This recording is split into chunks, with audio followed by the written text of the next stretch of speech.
بسم اللہ الرحمن الرحیم الحمد للہ رب العالمین والصلاة والسلام علی رسولہ الکریم وعلی آلہ وصحبہ وعلی من تبعہ ودعا بدعوتہ الی یوم الدین اما بعد فقد قال تعالی فی القرآن المجید ان اللہ یأمر بالعدل والاحسان وایتاء ذی القربى وینہی عن الفحشاء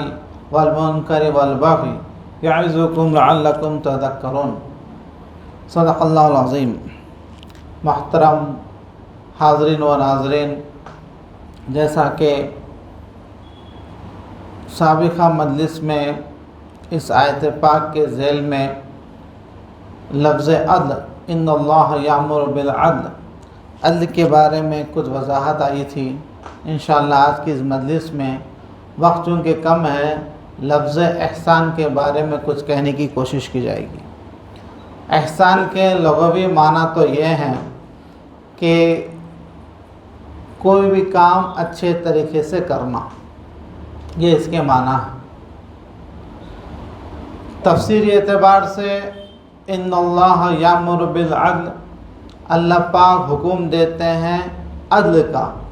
حضرت تھانوی رحمہ اللہ نے اس کا ترجمہ کیا ہے، اللہ پاک قرآن مجید میں آپ کو حکم دیتے ہیں اعتدال کا۔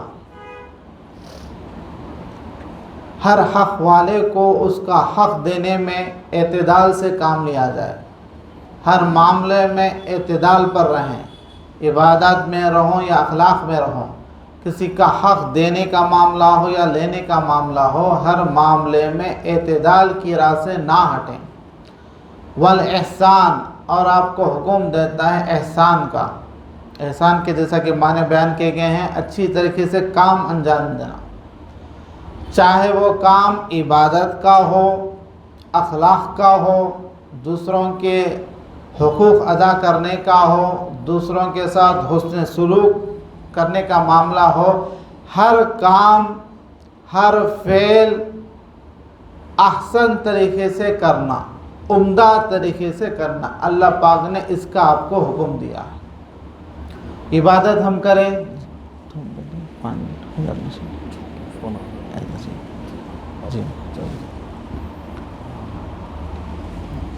عبادات کا معاملہ ہو یا اخلاق کا، ہر کام احسن طریقے سے کریں، عمدہ طریقے سے کریں، اللہ پاک نے اس کا ہمیں حکم دیا ہے۔ حضرت تھانوی رحمہ اللہ اپنی تفسیر بیان القرآن میں اس کی تفسیر فرماتے ہوئے لکھتے ہیں کہ بے شک اللہ تعالیٰ اس قرآن مجید میں اعتدال اور احسان اور اہل قرابت کو دینے کا حکم فرماتے ہیں، یعنی اہل قرابت کو ان کے حقوق دینے کا حکم فرماتے ہیں، اور کھلی برائی اور مطلق برائی، مطلق برائی یعنی ہر ایک برائی، کھلی برائی اور مطلق برائی اور کسی پر ظلم و زیادتی کرنے سے منع فرماتے ہیں۔ اور مامورات و منہیات مذکورہ میں تمام اشیاء حسنہ و قبیحہ آ گئیں، یعنی اللہ پاک نے جو بھی آیت پاک میں فرمایا کہ آپ کو حکم دیتے ہیں عدل کا، احسان کا، قرابت داروں کے ان کے حقوق ادا کرنے کا، یہ ہے مامورات، یعنی کسی کام کرنے کا حکم دینا۔ اور منہیات کا ہے، فحشا ہے، منکر ہے، بغی ہے، بغیوں نے، یہ ہے منہیات، یعنی وہ کام جن کے کرنے سے اللہ پاک نے منع فرمایا ہے۔ تو اس آیت مذکورہ میں مامورات و منہیات تمام کے تمام آ گئی ہیں۔ پس اس جامعیت سے اس قرآن مجید کا تبیان وغیرہ ہونا صاف ظاہر ہے، اور اللہ تعالیٰ تم کو امور مذکورہ کی اس لیے نصیحت فرماتے ہیں کہ تم نصیحت قبول کرو اور عمل کرو کہ قرآن مجید کا ہدا و رحمت و بشرا ہونا اس کا اسی پر مرتب ہے، یعنی قرآن مجید ہدایت ہے، خوشخبری دینے والا ہے اور باعث رحمت ہے۔ کس کے لیے ہے؟ اس کے لیے ہے جو ان قرآن مجید میں جن باتوں کو بتلایا گیا ہے اس پر جو عمل کرے، اس کے لیے باعث رحمت ہے۔ جو عمل نہیں کرے گا تو اللہ پاک اسے آخرت میں جو عذاب دیں گے۔ الغرض، جیسا کہ قرآن مجید میں عدل کا حکم دیا گیا ہے، احسان کا حکم دیا گیا ہے، احسان کی وضاحت کے لیے مسلم شریف کی ایک حدیث پاک ہے کہ ہمارے اور آپ کے آقا جناب محمد رسول اللہ صلی اللہ علیہ وسلم ارشاد فرماتے ہیں کہ ان اللہ کتب الاحسان علی کل شیء، کہ بلا شبہ اللہ پاک نے یہ بات واجب کر دی ہے کہ ہر کام کو عمدہ طریقے سے کیا جائے۔ ان اللہ کتب الاحسان ای طلب او اوجب، یعنی اللہ پاک نے آپ لوگوں سے طلب کیا ہے،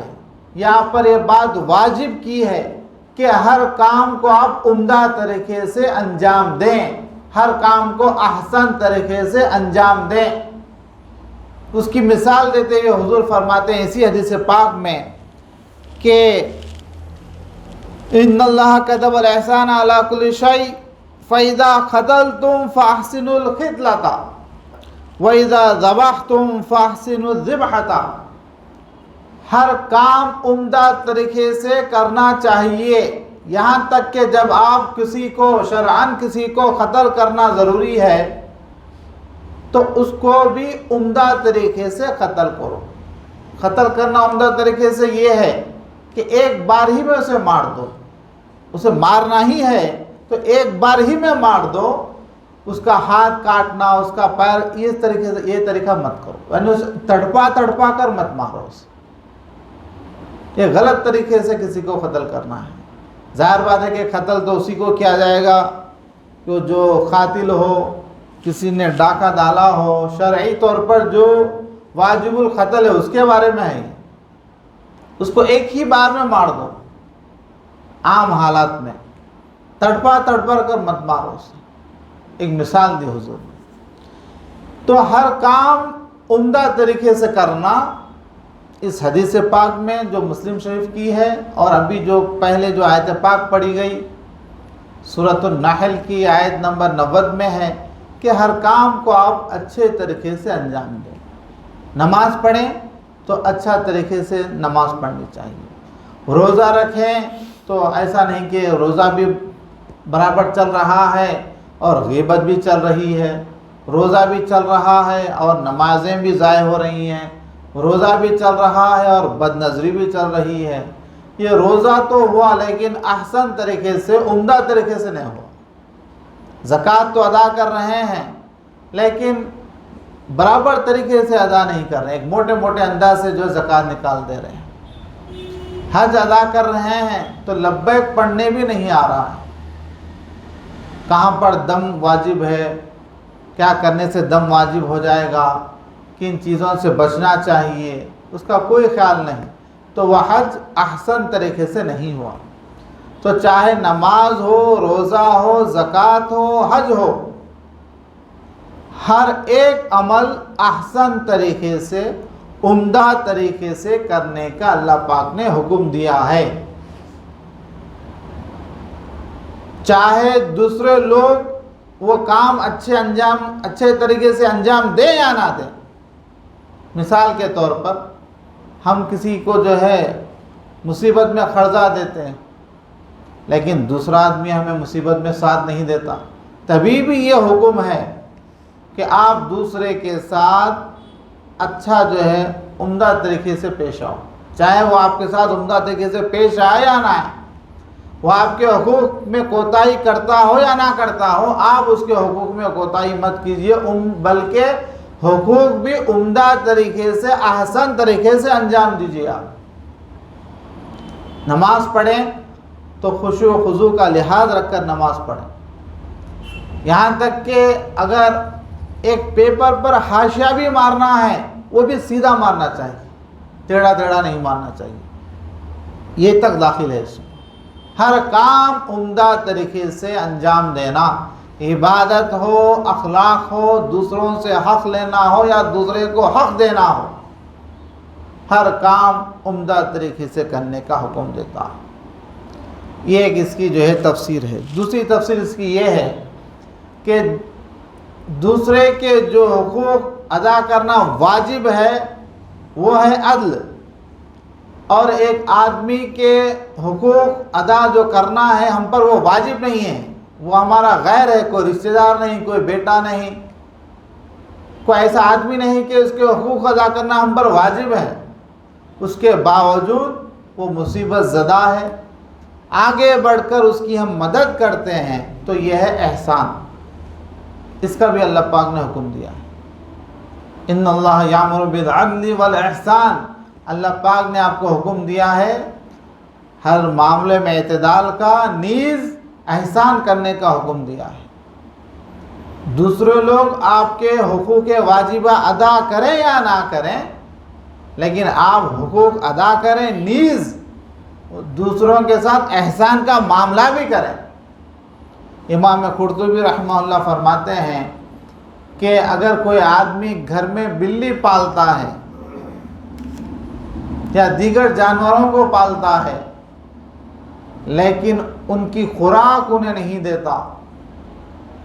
تو وہ آدمی محسنین میں داخل نہیں ہے، چاہے کتنی بھی عبادت کر لے۔ اب اندازہ کیجئے، اب ہمیں جائزہ لینا چاہیے کہ ہم اپنی عبادات، اخلاق، معاملات، رشتہ داروں کے حقوق، پڑوسیوں کے حقوق، والدین کے حقوق، بیوی بچوں کے حقوق، احباب اور رفقا کے حقوق کس طریقے سے ادا کر رہے ہیں، اس میں حسن ہے یا نہیں، احسن طریقے سے ادا کر رہے ہیں یا نہیں، عمدہ طریقے سے ادا کر رہے ہیں یا نہیں۔ تو اس آیت پاک کا یہ پیغام ہے کہ ہر حق، چاہے اس کا تعلق اللہ سے ہو یا بندوں سے ہو، ادا کرو، پورا ادا کرو، اور احسن طریقے سے، عمدہ طریقے سے ادا کرو۔ انشاءاللہ اس مجلس میں اسی پر اکتفا کیا جاتا ہے، آگے الفاظ کی تفسیر انشاءاللہ آگے ہونے والے مجالس میں اس کی جو تفسیر بیان کی جائے گی۔ اللہ سے دعا ہے کہ اللہ پاک ہم کو ان باتوں پر عمل کی توفیق عنایت فرمائے۔ آمین، وآخر دعوانا ان الحمد للہ رب العالمین۔